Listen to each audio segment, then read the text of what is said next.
नमस्कार। SPT news में आपका स्वागत है। पेश है 24 जुलाई सुबह 6:15 बजे राजस्थान की 15 बड़ी खबरें। ऑपरेशन सिंदूर को लेकर लोकसभा में 28 जुलाई और राज्यसभा में 29 जुलाई को चर्चा होगी। मीडिया रिपोर्ट्स के मुताबिक दोनों सदनों में बहस के लिए 16-16 घंटे का समय निर्धारित किया गया है। संसद के मानसून सत्र की शुरुआत 21 जुलाई को हुई थी। पिछले 3 दिनों में विपक्ष ऑपरेशन सिंदूर, बिहार वोटर वेरिफिकेशन जैसे मुद्दों पर हंगामा कर रहा है। 3 दिनों में दोनों सदनों में लगातार एक आधे घंटे भी कार्यवाही नहीं चल सकी। लोकसभा में विपक्ष के नेता राहुल गांधी ने बुधवार को कहा कि सरकार कहती है कि ऑपरेशन सिंदूर चालू है, जबकि डोनाल्ड ट्रंप बंद करवाने का दावा कर चुके हैं। ट्रंप ने 25 बार बोला कि उन्होंने सीज फायर करवाया। वो कौन होते हैं बोलने वाले, ये उनका काम नहीं है। लेकिन पीएम मोदी ने इस पर एक भी जवाब नहीं दिया। ऐसा लगता है दाल में कुछ काला है। जयपुर में एक प्रॉपर्टी कारोबारी के बुधवार दोपहर को इनकम टैक्स डिपार्टमेंट ने रेड डाली। कैश में लेन देन को लेकर आयकर विभाग की ओर से छापेमारी की। जमीन के एक बड़े सौदे में 1 करोड़ से ज्यादा के कैश इनपुट पर कार्रवाई की गई। आयकर टीम की ओर से मिले डॉक्यूमेंट और डिजिटल डिवाइस की जांच की जा रही है। मीडिया रिपोर्ट्स के मुताबिक आयकर विभाग की अन्वेषण शाखा की ओर से छापेमारी की कार्रवाई की जा रही है। आयकर विभाग की सूचना मिली कि गोपालपुरा मोड़ के पास सैनी प्रॉपर्टी की ओर से जमीन का एक बड़ा सौदा किया गया है। प्रॉपर्टी कारोबारी की ओर से टैक्स चोरी के लिए कैश में लेन देन किया जा रहा है। 1 करोड़ से ज्यादा के कैश का सोमवार दोपहर सौदा होगा। टीम की ओर से प्रॉपर्टी कारोबारी के ऑफिस पर दबिश दी गई। जानकारी के मुताबिक गोपालपुरा मोड़ से गुर्जर की थड़ी के बीच एक जमीन का सौदा करना सामने आया, जिसकी एवज में बड़ी रकम लेकर कैश में डील करते समय ही इनकम टैक्स डिपार्टमेंट की टीम ने छापा मारा। रेड की कार्रवाई में टीम को 1 करोड़ से ज्यादा का कैश मिलना बताया जा रहा है। भारत सरकार अब चीनी पर्यटकों को फिर से वीजा देने जा रही है। मीडिया रिपोर्ट्स के मुताबिक भारत 5 साल बाद ये सेवा फिर से शुरू करेगा। कोरोना काल के बाद ये सर्विस बंद हो गई थी। इसके बाद जून 2020 में हुए गलवान संघर्ष ने दोनों देशों के रिश्तों को और खराब कर दिया था। बीजिंग स्थित भारतीय दूतावास ने इसकी पुष्टि की है। दूतावास ने बताया कि यह प्रक्रिया 24 जुलाई 2025 से शुरू होगी। इस जानकारी को चीन की सरकारी मीडिया ग्लोबल टाइम्स ने भी प्रकाशित किया है, जिसमें कहा गया है कि भारतीय दूतावास ने बुधवार को सोशल मीडिया प्लेटफॉर्म वीवो पर इस संबंध में जानकारी साझा की है।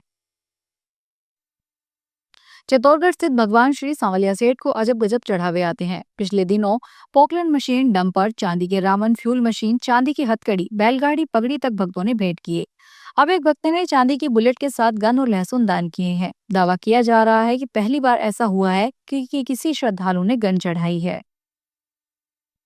राजस्थान में अलवर जिले के बिचगांव में बुधवार को करंट की चपेट में आने से 2 कांवड़ियों की मौत होने और 30 से अधिक लोगों के झुलस जाने के मामले में राज्य सरकार ने कनिष्ठ अभियंता और लाइनमैन को निलंबित कर दिया है, जबकि मृतकों के आश्रित को 10-10 लाख रुपए का मुआवजा देने की घोषणा की है। राजस्थान के वन मंत्री संजय शर्मा लक्ष्मणगढ़ पुलिस थाना क्षेत्र में करंट के शिकार हुए कांवड़ियों और आम जन से मिलने बिचगांवा पहुंचे और ग्रामीणों और अधिकारियों से बातचीत की।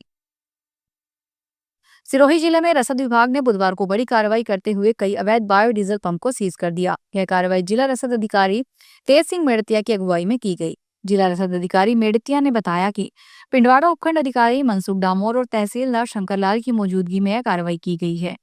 टीम ने पिंडवाड़ा के चंवरली, स्वरूपगंज के बनास और रोहिड़ा के भारजा में स्थित पंप को सीज किया गया है।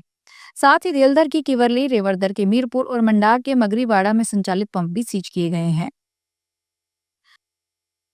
राजस्थान के पूर्व विधानसभा अध्यक्ष परसराम मदेरणा की पुण्यतिथि पर आयोजित श्रद्धांजलि सभा के बाद राजस्थान के पूर्व मुख्यमंत्री अशोक गहलोत ने पत्रकारों से बातचीत में कई अहम मुद्दों पर अपनी राय रखी। उन्होंने परसराम मदेरणा को एक बड़े जाट नेता और प्रेरणादायी व्यक्तित्व के रूप में याद किया। अशोक गहलोत ने कहा कि परसराम मदेरणा का विधानसभा अध्यक्ष और मंत्री के रूप में कार्यकाल अविस्मरणीय रहा है। उन्होंने समाज और राजनीति में महत्वपूर्ण योगदान दिया। मैं उन्हें श्रद्धांजलि अर्पित करता हूँ। पूरन सिंह गहलोत ने राजस्थान में पंचायत राज चुनावों को लेकर राज्य की भाजपा सरकार पर तीखा हमला बोला है। उन्होंने आरोप लगाया है कि सरकार जानबूझकर पंचायत चुनाव टाल रही है, जिससे संविधान की धज्जियां उड़ रही है। गहलोत ने कहा कि भाजपा सरकार एक राज्य एक चुनाव के नाम पर लोकतंत्र के साथ खिलवाड़ कर रही है। जजों पर अपमानजनक टिप्पणी के मामले में कोचिंग संस्थान के संचालक विकास दिव्य कीर्ति को हाईकोर्ट से राहत मिल गई है। जस्टिस समीर जैन की एकल पीठ ने मामले में अग्रिम कार्रवाई करते हुए अंतरिम रोक लगा दी है। विकास दिव्य कीर्ति के वकील पुनीत सिंघवी ने कहा कि हमने अपील में कहा था कि हमने किसी भी भावना को आहत नहीं किया है। अजमेर न्यायिक मजिस्ट्रेट कोर्ट ने हमारे खिलाफ जो क्रिमिनल प्रोसीडिंग शुरू की है वो गलत है। उन्होंने कहा हमारा इरादा किसी की भी भावनाओं को आहत करने का नहीं था। सीकर के नीमका थाना शहर की सब्जी मंडी क्षेत्र स्थित एक वाइन ग्रुप के दफ्तर से 75 लाख रुपए चोरी हो गए। ये चोरी किसी और ने नहीं बल्कि दफ्तर के एक रसोई कर्मचारी मुकेश कुमार ने की है। रुपए से भरे कट्टे को सिर पर लाद कर ले जाता हुआ संदिग्ध आरोपी सीसीटीवी कैमरे में कैद हो गया। ये 75 लाख रुपए एक बड़े से कट्टे में रखे गए थे। इस संबंध में बीडी वाइन ग्रुप के एक पार्टनर शाहपुरा रोड निवासी किशोर कुमार ने नीमका थाना कोतवाली थाना में मुकदमा दर्ज करवाया है। पुलिस ने मामला दर्ज कर आरोपी की तलाश शुरू कर दी है। ट्रेन में 15 रुपए के पानी की बोतल 20 रुपए में बेची जा रही है। ठंडा नाश्ता परोसा जा रहा है। ट्रेनों में सामान के ज्यादा पैसे लेने और अनऑथराइज ब्रांड बेचने वालों पर IRCTC ने कार्रवाई की है। अलग अलग वेंडर के खिलाफ 25,000 रुपए से ज्यादा का जुर्माना लगाने के लिए रेलवे मंडल को लिखा है। यह कार्रवाई 21 जुलाई से शुरू की गई है। 2 दिन में अजमेर, जैतपुर, जोधपुर स्टेशन पर 23 ट्रेन में जांच की गई। दरअसल IRCTC ने ट्रेन और स्टेशन पर यात्रियों को शुद्ध भोजन व रेल नींद मुहैया करवाने के लिए शुद्ध के लिए युद्ध अभियान शुरू किया है। इसमें बिना अनुमति के ब्रांड का पानी और मिल्क प्रोडक्ट्स पकड़े गए। वहीं वंदे भारत ट्रेन में चाय के लिए दिए जाने वाले कप खराब क्वालिटी के मिले। इसमें कई जगह सामान जब्त किया गया और संबंधित वेंडरों पर कार्रवाई की गई है। राजस्थान में बीकानेर मंडल के स्वरूपसर यार्ड में समपार फाटक संख्या 16 पर RUV निर्माण कार्य के चलते उत्तर पश्चिमी रेलवे पर संचालित सूरतगढ़ श्रीगंगानगर सूरतगढ़ विशेष रेल सेवा 27 सितंबर को रद्द रहेगी। प्रतापगढ़ के नए पुलिस अधीक्षक के रूप में हैदराबाद निवासी बी आदित्य ने बुधवार को कार्यभार संभाल लिया। पुलिस जवानों ने उन्हें गार्ड ऑफ ऑनर दिया। इसके बाद उन्होंने कार्यालय की विभिन्न शाखाओं का निरीक्षण किया। राजस्थान पुलिस सेवा में 1.5 साल से सक्रिय बी आदित्य श्रीगंगानगर में सहायक पुलिस अधीक्षक रह चुके हैं। उन्होंने जोधपुर कमिश्नरेट में प्रशिक्षण भी लिया है। सीकर में नशा तस्कर को पकड़ने के लिए पुलिस को बड़ी सफलता मिली है। पुलिस की नाकाबंदी को देख तस्करों ने फॉर्च्यूनर गाड़ी को 500 मीटर तक रिवर्स में दौड़ाया, लेकिन पुलिस ने टक्कर मारकर गाड़ी को रोक दिया। शक से बचने के लिए तस्कर फॉर्च्यूनर जैसी महंगी गाड़ी का इस्तेमाल करते थे। सदर थाना पुलिस और DST की टीम में इस कार्रवाई में फॉर्च्यूनर से 3 किलो 770 ग्राम अफीम और 1.5 लाख रुपए नकद बरामद हुए हैं। जब्त की गई अफीम की कीमत करीब 40 लाख रुपए आंकी गई है। यह अब तक की सबसे बड़ी कार्रवाई मानी जा रही है। पुलिस ने मौके से मनोज कुमार को गिरफ्तार किया है, जबकि उसका साथी हरि बाठोत फरार होने में सफल रहा। पूछताछ में सामने आया है कि आरोपी ने 15 महीने तक विदेश में नौकरी कर चुका है। फिलहाल पुलिस आरोपी से गहन पूछताछ कर रही है और फरार साथी की तलाश में जुटी हुई है। डूंगरपुर शहर के प्रगति नगर में रवि अस्पताल पर स्वास्थ्य विभाग की टीम ने छापेमारी की। एक घर में चल रहे प्राइवेट अस्पताल के 2 कमरों में 9 बेड लगाकर मरीजों की जान के साथ खिलवाड़ हो रहा है। अवैध अस्पताल में मरीजों की जांच के लिए प्राइवेट लैब भी मिली है। वहीं कई अवैध एलोपैथिक दवाइयां भी मिली। अपने आप को डॉक्टर कहने वाले भरत खत्री के पास स्वास्थ्य विभाग के 16 मापदंड के कोई कागजात भी नहीं मिले।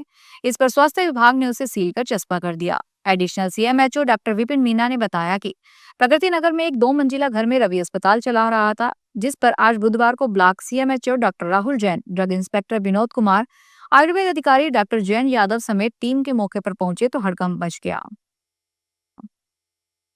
पाली जिला परिवहन टैक्सी यूनियन की देखरेख में बुधवार को वाहन संचालक रैली के रूप में कलेक्ट्रेट पहुंचे। उन्होंने जिला कलेक्टर एलन मंत्री को ज्ञापन सौंपा, जिसमें कहा कि शहर में प्राइवेट वाहन, eco auto rickshaw, loading pickup खुलेआम किराए के रूप में चल रही है, जिससे उनके रोजगार पर प्रभाव पड़ रहा है। इसको लेकर अधिकारियों को अवगत करवाया गया था, लेकिन कोई कार्रवाई नहीं हुई।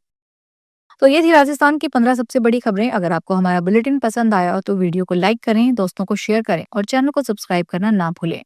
फिर मिलेंगे नई खबरों के साथ। धन्यवाद।